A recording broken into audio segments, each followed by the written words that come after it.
for immigration in our social system, for instance. So since 2015, just to give you some numbers and also the audience to have an idea what's going on here in Germany. So we had an influx of almost 7 million people, but these are the officially counted. So 7 million people? Wow, okay. 7 million people of influx since 2015 officially counted. Wow. And then because the people, they just another funny numbers. Our state allows people to throw away their passports before they cross our borders that are not protected and controlled. So 57%, almost 60% of the people coming into our country through an open border, they throw away their papers. Why do they do that? Because once entered our country, our funny country, with this funny immigration policy, they cannot be deported anymore. So that's the reason why. So our state, our government, like the Angela Merkel government and the last one, they proclaimed a policy that everyone can choose to cross our border to immigrate into our social security system and cannot be deported afterwards because they threw away their passports. This is crazy. Like how insane is that? Well, it is very insane, but that's exactly what's happened in the U.S. I mean, clearly there's a sort of a sort of a far left agenda that's being pushed throughout Western civilization, any place they can go, because the exact same thing was done in the U.S. where. And now they're sort of calling people illegal immigrants. They call them undocumented, and the reason they're undocumented is because they threw away their passport, just like you're talking about. In fact, if you, on the Mexican side of the border in the U.S., there's a giant pile of discarded passports and driver's licenses, like a huge pile. Unbelievable. Because it's actually worse to come in with a passport than to come in with nothing. And then, just like in Germany, the Democrat government then gives massive amounts of money and support to what they call undocumented. But if they're undocumented, we actually have no idea if they are a murderer, rapist. We have no idea because they have no documents, so we can't actually tell. And so, as a result, there's been a massive influx of criminals into the U.S. And frankly. I'm wondering what's taking criminals so long to come here. I mean, this is America's a target-rich environment. It's you can in America it's so easy to steal things in these wealthy neighborhoods. It's like the only thing that is going to slow down how much you can steal is if your back hurts from carrying out all the goods. It's like because you're just like you're not a robber. You're just a moving company. It seems like all the world's criminals should just come to America on that basis, because it's it's much easier to be a career criminal in America than it is in other countries where there's not that much to steal. Yeah. So we've seen a massive increase in crime in the U.S. Yeah. May I ask a question on course, that? Yeah. So I read that, for instance, in California, by the way, I'm very sorry what's happening there. It's terrible. It's really terrible to see. It's terrible. But in the case of California, that they just lifted the prosecution of theft because you have so many cases of theft. Is it true? Yes. The de facto situation in California is that theft is almost never prosecuted. It's maybe 1% of the time is theft prosecuted, and even when it is prosecuted, the criminals are let out on bail immediately. So basically, theft is legal in California. It's crazy. It's crazy. Yeah. Now there was recently a referendum in California to make stealing illegal again, which was and actually that was a very popular, and it passed. because it was actually literally legal to steal anything under $1,000, which means people could just walk into a store at $1,000 at a time and take out anything they want. And if the storekeeper stopped them, the storekeeper would be arrested. So this is literally like the Joker and Batman. It's like the criminals,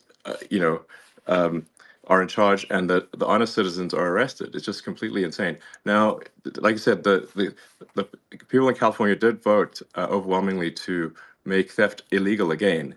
But astonishingly, the governor of California, Governor Newsom, he was against the making theft illegal, which doesn't make any sense. And he just didn't implement it? Yeah, well, no, but what they're going to do is, even though it is technically illegal again, the sort of far left will refuse to enforce it. So because you really need two things for something to work, for laws to work. You need both the law and you need enforcement of the law. And if you don't have, so I mean, this is something that George Soros really figured out. I mean, he's sort of a brilliant guy, but honestly very anti-human in my opinion. Is that you don't actually need to change the law; you just need to stop enforcement of the law, and that does the trick. So I think there is somewhat of a reawakening in the U.S. and I think even in California, people are tired of this and they want change. And I think that's really, if you say like, why people are wondering like, why did Donald Trump win? And it wasn't just a small victory. In the U.S. elections this year, President Trump won the Electoral College. He also won the popular vote, majority of the people, and the House is Republican and the Senate is Republican. What this says is the American people are demanding change. They're being very clear, and my recommendation for the people in Germany is to do the same. If you are unhappy with the situation, you must vote for change, and that is why I'm really strongly recommending that people vote for AFD. That's my strong recommendation, and I think this is simply the sensible move, and I think Alice Beadle's a very, very reasonable person, and hopefully people can tell just from this conversation, like nothing outrageous is being proposed, just common sense. In fact, I, as I've said publicly, I think only AFD can save Germany. And I just want to be very clear about that. Only AFD can save Germany. End of story. And people really need to get behind the AFD, and otherwise things are going to get very, very much worse in Germany. Yes, because you rightly said, there is a difference of making a law and then enforcing it. So now we have the situation in Germany where you have, on the one hand, you have the AFD, and on the other hand, what's so-called the Uniparty, right? Yeah. The Uniparty consisting of all the others, because they stick together, and no matter what they say, they're not able to implement, to enforce the promises they're doing in every election, especially the Angela Merkel party. Do you know that the chancellor candidate, so my running mate of the Christ Democratic Party, that it's wrongly labeled, for instance, by The Economist as a center-right party. So in my opinion, it's a leftish Green party. But anyway, Angela Merkel was the first Green chancellor we had here. So what he did is that he, by the way, just talking about interference, so I just look it up here.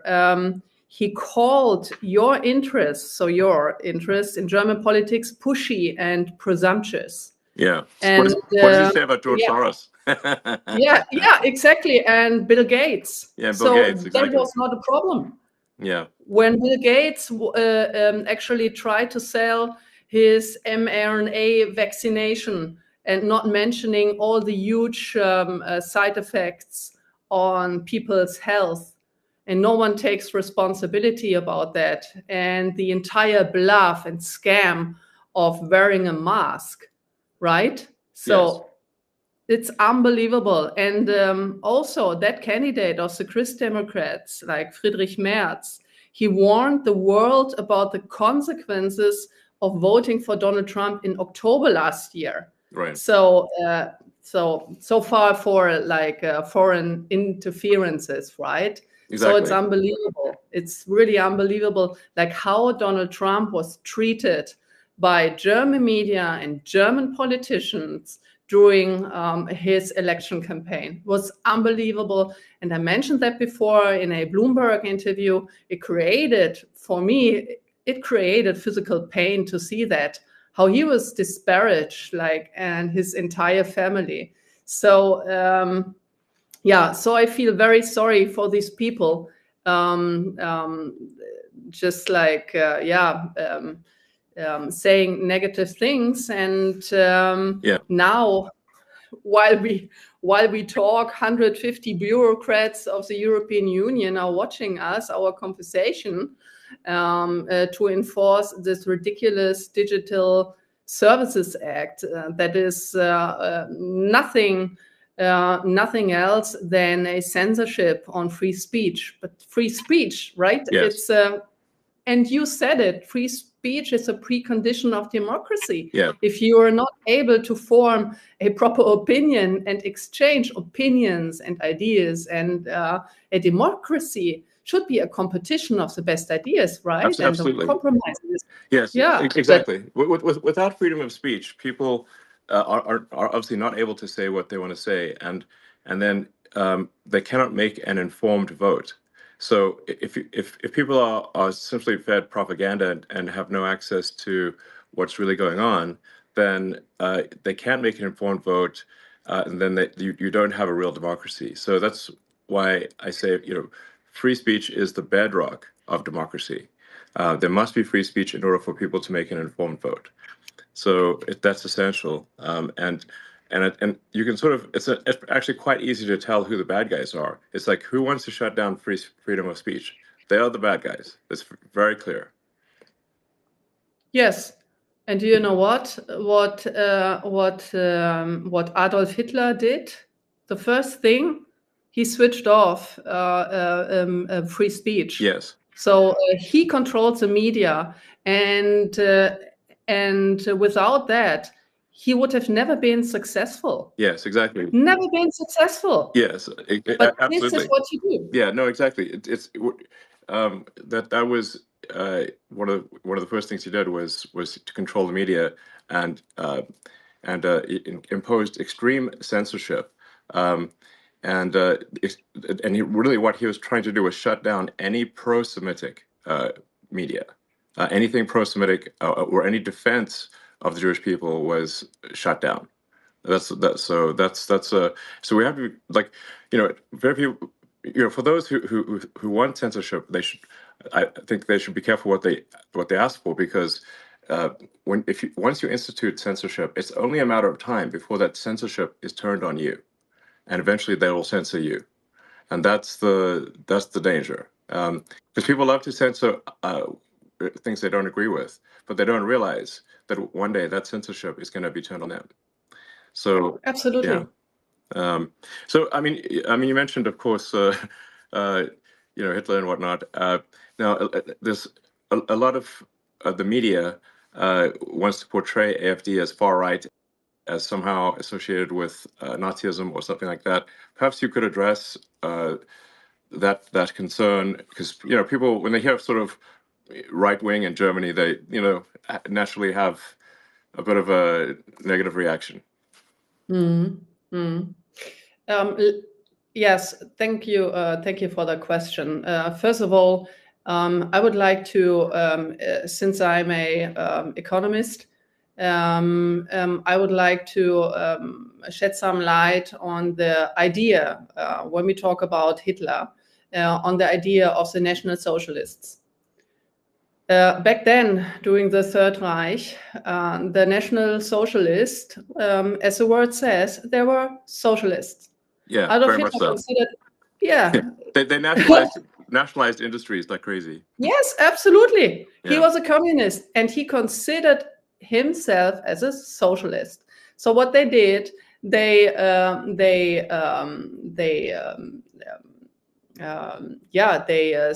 state funded then the private companies, and then they asked for taxes, huge taxes, and then also wait a second, I need to ask the word now, verstaatlichen. Yeah, nationalize the entire industry. Yeah, you said that before, and the biggest success after that terrible era in our history was to label Adolf Hitler as right and conservative. He was exactly the opposite. He wasn't a conservative. He wasn't a libertarian. He was a communist, socialist guy. Yeah. So full stop, no more comment on that. And we are exactly the opposite. We are a libertarian, conservative party. And see, look at this during during the discussion of this terrible Hamas attack on Israel. So only the leftish Palestinians, they criticize the policies here. So you have a deeply vested anti-Semitism within the leftish movement. And it was always that case. Why? And Adolf Hitler, he also played with that. He played with the envy of people. Jewish people have been highly educated, very cultivated, and they were successful. There were wealthy people back in Germany then. And then he enforced the envy of the population against these people. And it was a socialist measure taken against them. Look at Stalin. Look at the Soviet Union under Stalin, the very same thing. So he was nothing else than an anti-Semitic socialist. Yeah. And we are exactly the opposite. We are a libertarian conservative party. We are wrongly framed the entire time. And we would like to free the people of the state. I want to have independently thinking people, self-confident people. I would like to have a state that is minimized to his functions, and letting the people having their freedom of speech, freedom of wealth also, like generating wealth. With these obnoxiously high taxes, the state erodes the backbone of wealth, right? So the people are not able to accumulate wealth that make them independent from the state. Right. So I would like to have independently thinking, well-educated people who have the freedom to form their own opinion. I want to have strong leaders in Germany. I don't want to have stupid, weak leaders as we had in the last couple of years, because these people cannot think straightly. And they're a big danger. Look at the war in Ukraine now. Yeah. They're a big danger to our national security and to actually to the entire European security. This is also my hope in Donald Trump and in your administration, that you end that terrible war, this worthless dying of young people every day, like as fast as you can, because the Europeans, they cannot. They're actually given up on everything, like on a good military, on a good negotiation power. They completely depend on the US in the sense of, the USA need to do the entire job. We don't need to do anything. We just escalate the entire conflict against Russia. It's very dangerous what's going on here, and only you can basically stop it. Yeah, I mean I think President Trump is going to solve that conflict, I think, very quickly. As you point out, it's now been in somewhat of a stalemate for a few years, and all that's happened over the past few years is hundreds of thousands of people dying, but for no gains. And the longer this conflict goes on, the more Ukraine weakens relative to Russia. I mean, Ukraine is a much smaller country. It simply cannot afford the losses relative to Russia. Russia has, it's just, this is, the longer this drags on, the worse it is for Ukraine. And then you've got all these poor, men dying and for nothing. Why? So I hope this terrible conflict can be resolved quickly, and I think it will be under President Trump. Yeah, it will be great, actually, because this is our now really the people here, like many people are anxious, and they're anxious for a very good reason, I think, because this conflict has a potential to escalate big time towards a nuclear exchange. And here, the European governments, they have no measure, they have no strategy, they have no red line, no storyline of their foreign and security policy towards Russia, towards Ukraine. Yeah. They have no strategy to end that, and they don't have the military power, right? So they underspend the budget to NATO, right? For decades, yeah. like for a very long time. Like the average, for instance, of Germany, because the share of GDP is supposed to be 2%. So Germany, on average, I think it was just like slightly above 1%. So Germany didn't contribute. But Germany is also not prudent of the defendants of our own country. So this is the second thing. So we are completely dependent on the US. But I think, and I've listened to this very interesting speech of J.D. Vance. He said he doesn't want to have client states, right? Yeah. So he wants to have independent states who that also form their own independent opinion on things, right? Yes. So you, for instance, in your companies, you don't want to be surrounded by yes people and by mediocre people, right? So me neither. Right. So no, I try absolutely. to acquire. Yeah. So I try to to have the best people in my team. And these best people, they have the task to criticize me every day. And I don't want to have yes sayers, right? Yes. Because you cannot learn. Yes. So you have no mistake correction. Sorry, I just said yes. Yes. yes. Yes. Yes. Yes, people. No, but it's so. But it's so important. Yeah. Yes. But yeah, no, absolutely. I mean, for say my companies like SpaceX and Tesla, if we are constantly looking for critical feedback, because if we make a mistake, then the rockets blow up and the cars don't work. Yeah. So physics is very unforgiving. There's I say, like, really, physics is the law, and everything else is a recommendation, because I've seen people break every kind of law, but I haven't seen them break physics. And so if you don't get the design of the rocket and the operation of the rocket exactly right, and if even one thing is wrong, the rocket explodes. So, that's why I'm a strong believer in seeking critical feedback. And in fact, I think critical feedback should be viewed as a gift. Yes. Yes. Yes. So no. But just to continue on that topic. So if you don't have that feedback loop, so your rocket may explode, right? But here in this critical phase of this terrible war in the Ukraine, many people may die due to these stupid policies that have many been people made. have died. Yeah, indeed. Yeah.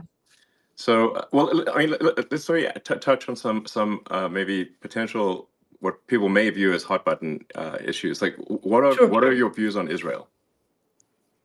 Oh, very complicated. Okay, we have time. So. No, really, like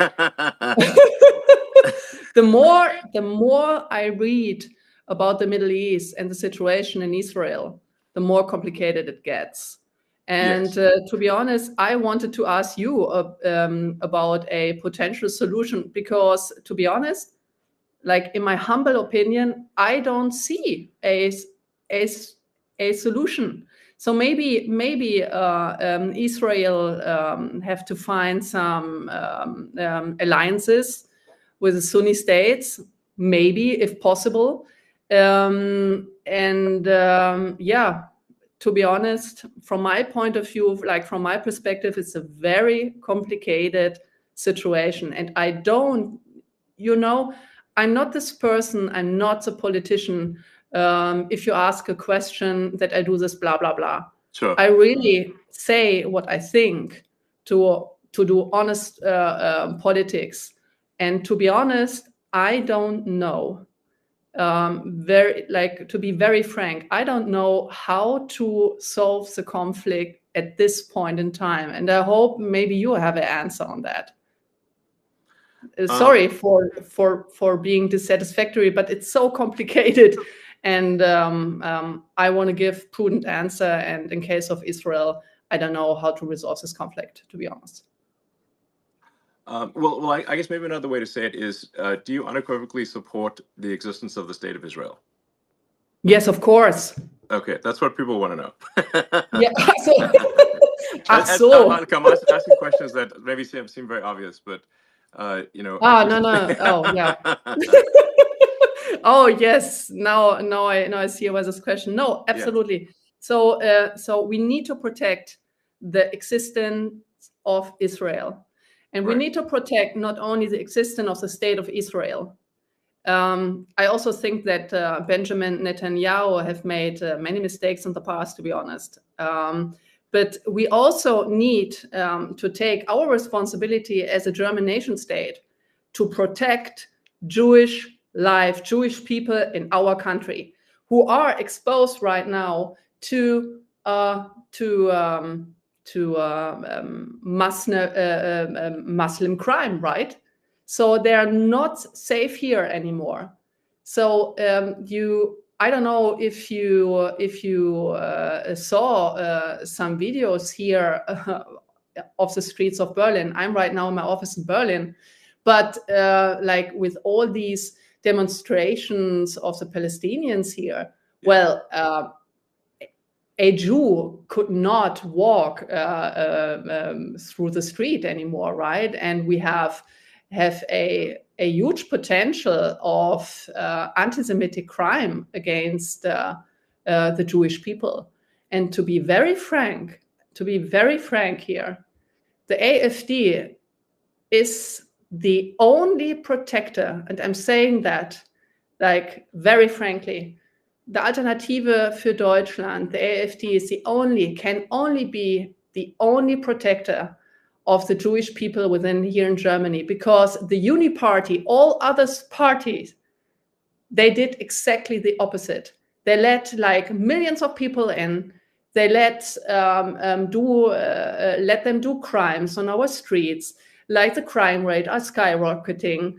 And so the Jewish people, they leave our country. When I talk to my Jewish friends who live in Germany and in Switzerland and in France and in Austria, they were very afraid after the Hamas attack on the 7th of October, because they were afraid that they would likely to be attacked by Palestinians, by Hamas supporters, or by the Antifa, or by the leftist terrorists. I don't know. But they were very afraid, very sensitive on going on the streets. And we step up for these people, even though the opposite in the mainstream media, the opposite is claimed. Yes, but no, absolutely. This is not true. It's just a lie about our party. Yes, I think that's what I wanted to just make it clear, that that AFD is being massively misrepresented, especially in the Western media. Yeah, obviously I very much support the state of Israel, but I also believe that we want to be mindful and have empathy for civilians who are dying as well. When I've had conversations with Prime Minister Netanyahu, and I think we're largely agreed. I mean, there's really there's 3 steps, which is like there's no choice but to eliminate those who wish to eliminate the state of Israel.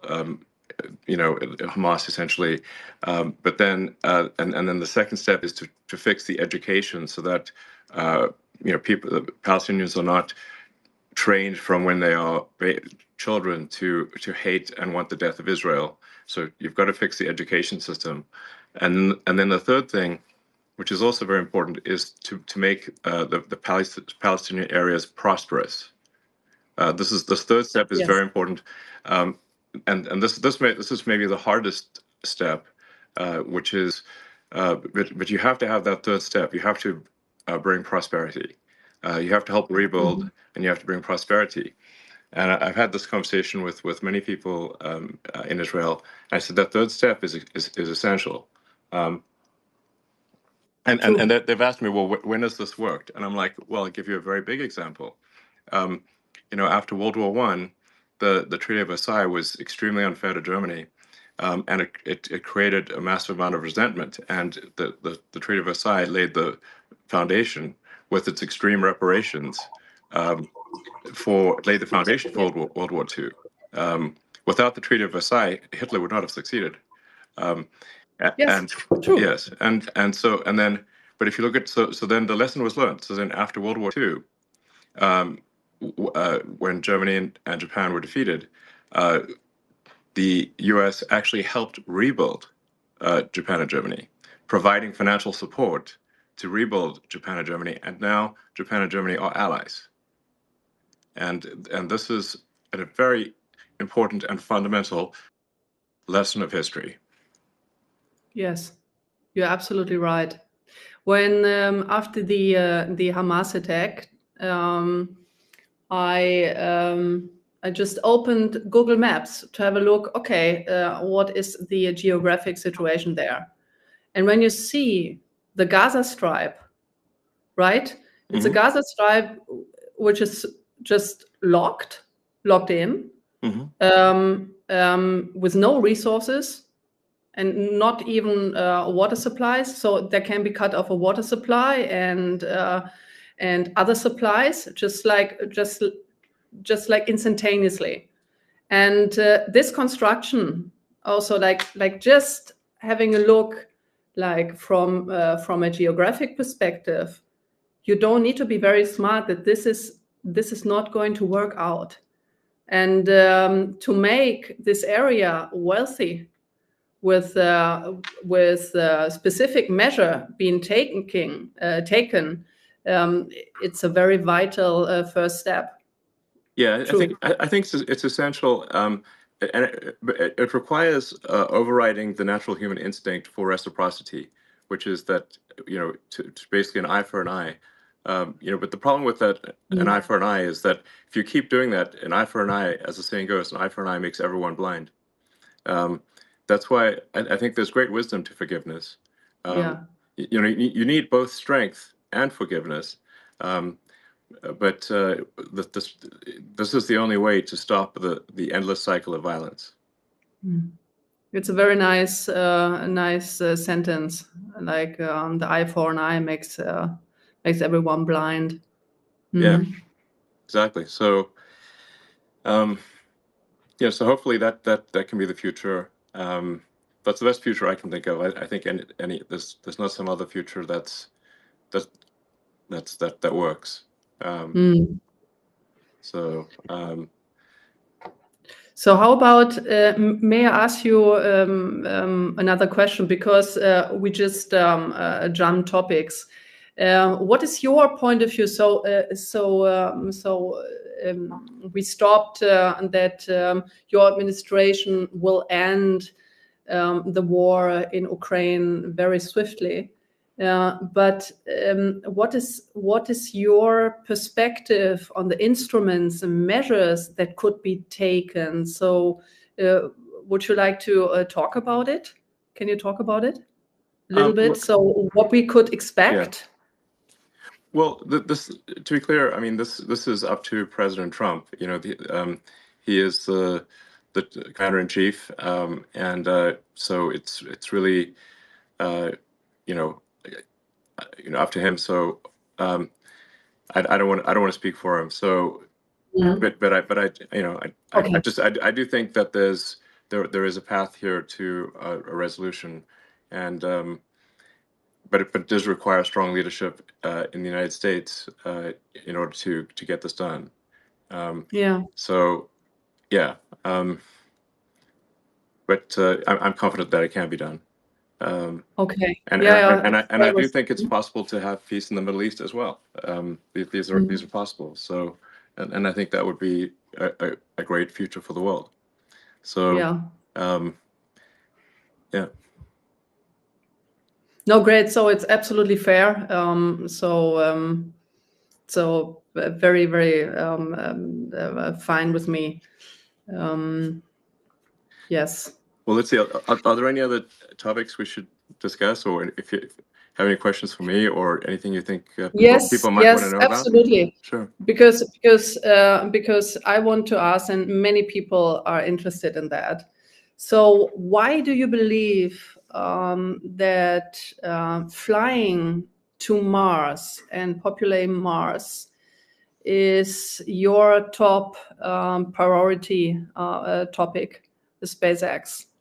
And when do you think, when will you be ready to have a human expedition to Mars? If you allow, if I may ask this question, because everyone is interested. So these are great projects, right? Yeah.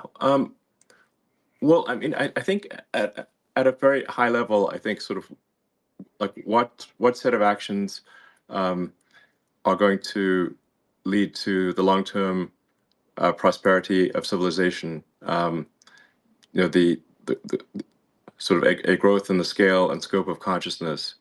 To the best of our knowledge, we are the only place with life, or certainly the only place with life that is intelligent in some form. A lot of people think, oh, there must be aliens, but I've not seen any evidence of aliens. If the archaeological records are correct, Earth is 4.5 billion years old, but civilization, as measured from the first writing, is only about 5,000 years old, which is about 1/1,000,000th of Earth's existence. So all of human civilization is a tiny flash in the pan so far. And so we have to say, well, what steps can we take to ensure the long-term survival of life as we know it, of consciousness?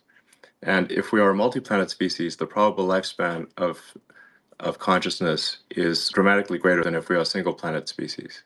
This is not to say that I think that Earth is about to die or anything like that, but there is some risk. If there is a global thermonuclear war, or some extreme natural event like a giant, meteor that hits the Earth that causes a mass extinction event. I mean, if we look at the fossil record, there are at least 5 extreme mass extinction events that would have just basically extinction events that would have destroyed all of humanity completely. There's 5 of them at least, and so I think if we should take this opportunity today, because for the first time in the 4.5 billion year history of Earth, it is possible to extend life and to extend consciousness beyond Earth. And that window of opportunity may be open for a short time, or it may be open for a long time. But just in case it is open for a short time, we must take advantage of this window and as quickly as possible become a multi-planet species and ensure the long-term survival of civilization. So what is your time frame for a expedition, like for the first human expedition? Well, yeah. So to be clear, what matters is not so much the sort of flags and footprints, but the establishment of a self-sustaining city on Mars, where the critical threshold is where the city can grow independent of Earth. Meaning, if the resupply ships from Earth stop coming for any reason, that the Mars colony does not die out.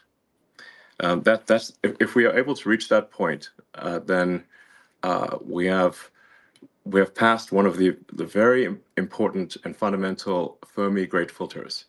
There's this idea of like, well, why don't we see evidence of intelligent life? Well, that there's this idea that there are these various great filters that these civilizations never pass, and one of those great filters is never going beyond your home planet. So if we can pass the Fermi great filter of being a single planet species, and to be clear, if we are a single planet species, it is just a matter of time before we are annihilated.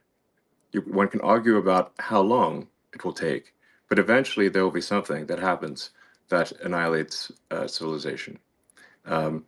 It might be very far in the future, but we simply know from the fossil record, as I mentioned, that there have been at least 5 mass natural extinction events, and I think there's added risk for humans that we could destroy ourselves, because the dinosaurs did not have thermonuclear weapons, so they also didn't have spaceships. So we've got the risk of thermonuclear war that could destroy everyone, but we also have spaceships that can make life multiplanetary. And but to answer your question more directly, I think we can send uncrewed starships to Mars in approximately 2 years. So Earth and Mars Earth and Mars align for planetary transfer roughly every 6 months. Every 2 years, every 26 months. 2 years. Yes. 2 years. Yes. So the Earth obviously takes a year to go around the sun. Mars takes approximately 2 years.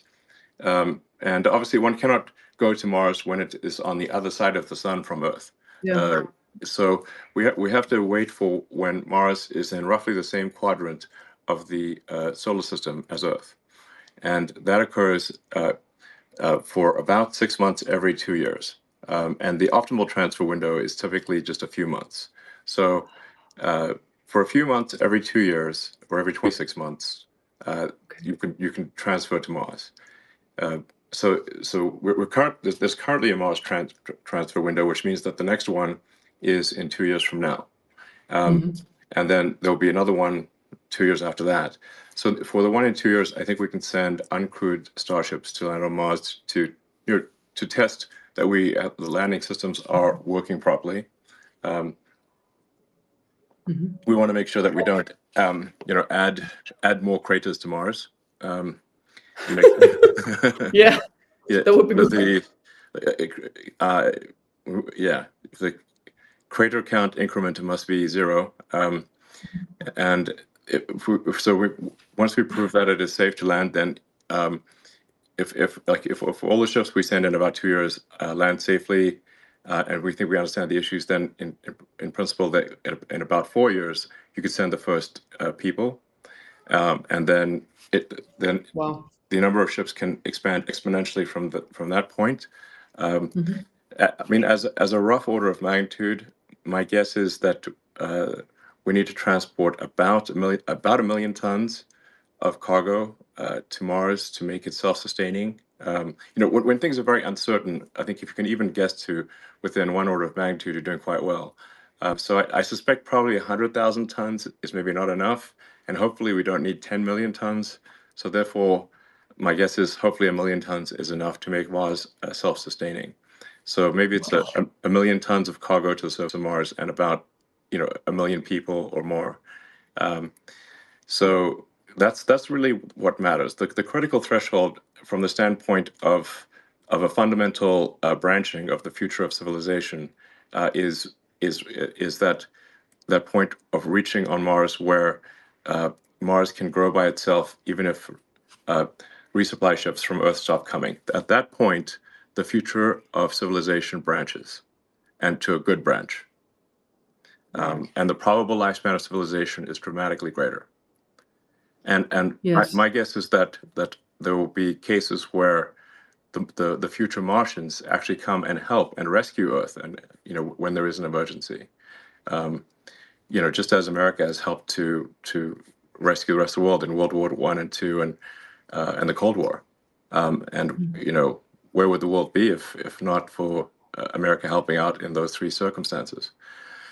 So, I so see. I think that there's a good chance Mars helps save Earth at some point in the future, maybe many times. And then once we have a civilization on Mars, we can expand to the rest of the solar system, to the the larger asteroids like Ceres, maybe to the moons of Jupiter and Saturn and beyond, at least through the rest of the solar system. And then and then we go from being hopefully a multi-planet civilization to at some point a multi-stellar civilization, and we're out there among the stars, and then we can try to find out what is the nature of the universe.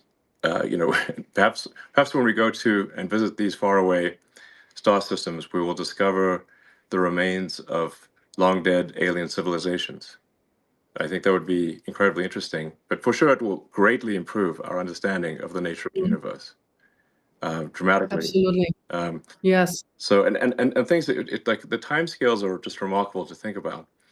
I mean, physics suggests that the universe is about 13.8 billion years old, and I mean, even the elements in our body that aren't hydrogen, that like any heavier element had to be formed in the center of a star, and so a large part of our body was actually formed in the center of a star, and that star exploded, and then the elements recondensed, ultimately billions of years later to form Earth and humans. So, so when you think about these timescales, they're really remarkable to think about. And but a civilization that lasted 1 million years. So our civilization, like I said, I think a good metric for saying when does a civilization start, I think, is maybe writing. That's if you're going to pick anything, I'd pick that. That's only 5,000 years ago. So, so for a civilization to, like, let's say, last an incremental 1 million years, that's an enormous amount of time as compared to the length of human civilization, but it's very small compared to the age of the universe. You'd have to go 3 digits past the decimal point of 13.8 billion years just to increment 1 million years. So, so I think we may find when we go out there and explore these star systems that there were alien civilizations. Maybe they lasted for millions of years, much longer than we've lasted. And I think any civilization that can last 1 million years is going to be in the Hall of Fame. That's an incredibly long time. So anyway, and I think as for humanity, we don't want to be one of those lame one-planet civilizations. Like, any self-respecting civilization should have at least 2 planets. So that's what we should aim for. Wow.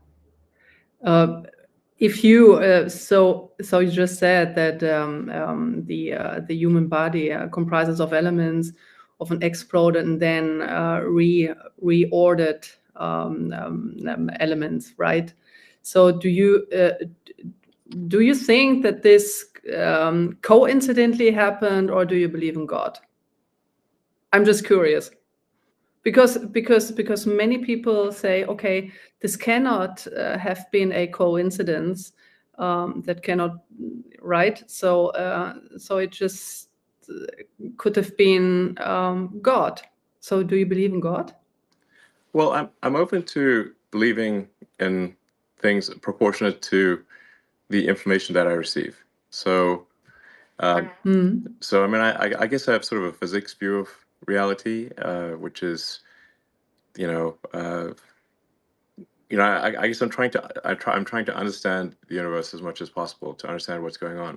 I'm certainly open to the idea of God, and if you say, like, well, where did the universe come from? How is it created? What I suppose there would be some entity that